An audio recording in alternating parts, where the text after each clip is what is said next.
If you have been following our recent projects at Farsight, you know that we have been using remote viewing to drill into the question of what extraterrestrials have been doing on and near Earth, both currently and in the distant past. One of the things that we have discerned is that there is no such thing as one group of extraterrestrials.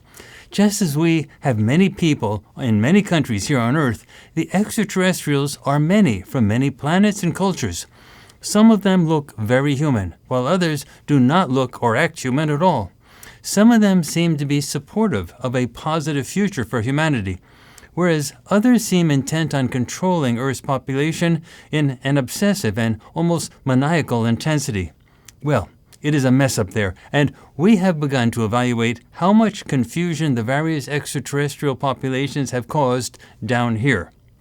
One thing consistently seems particularly curious to us, and that is why human leaders seem so stubborn, so resistant to discussing such matters openly, and even why they are so seemingly immune to finding cooperative and peaceful solutions to humankind's many persistent problems. Why do human leaders seem so intent on keeping humanity in the dark about so many things? Why do human leaders want to control their followers so strongly, keeping them ignorant but faithful? What is the catch? It doesn't make sense, at least not to me. It is almost as if someone is purposefully trying to stop humanity from coming together to create a beautiful new destiny. So we devised a new project where we would look into the minds of a select group of human leaders to see what made them tick.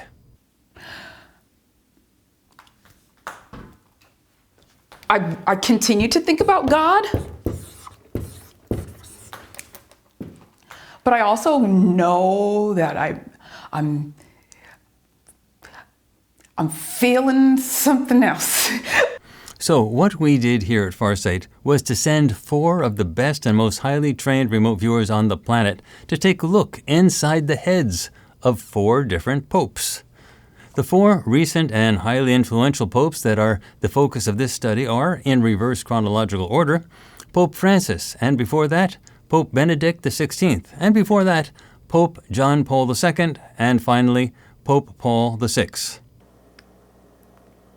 But he's like in denial about it, you know what I'm saying? Like, it feels like this dude is like crazy. Like it feels like, you know, there's something in his mind, there's something, you know, messing with him or having influence on him, and he knows, and he's just in denial about it. He's like, no, it's not there, but like, it's there. You see, what we are looking for in the heads of those popes is some idea of why they think the way they think, always feeling or seeking the mentally internal presence of God, the saints, the Holy Spirit, and so on.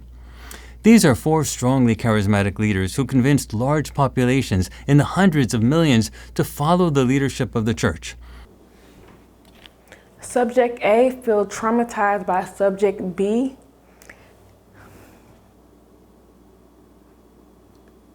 Subject B is in the room with wire hooked to his head to some equipment.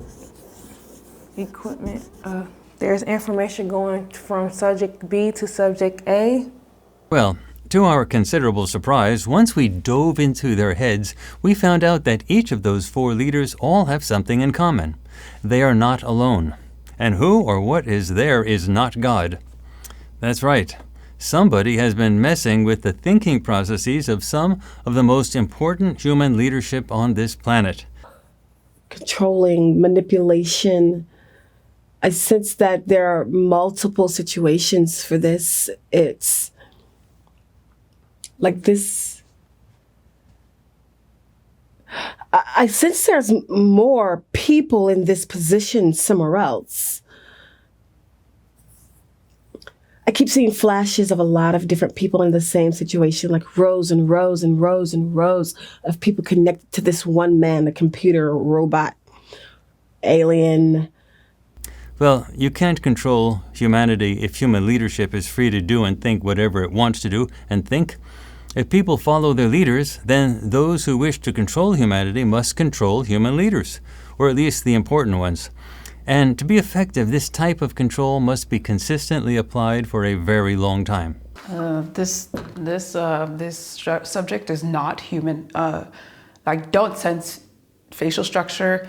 I'm sensing skin tone, but there is no gender. I cannot see any definition in specifics for gender. This is an alien. Saving humanity's future is not something that human leadership can do. Human leadership has been mentally compromised,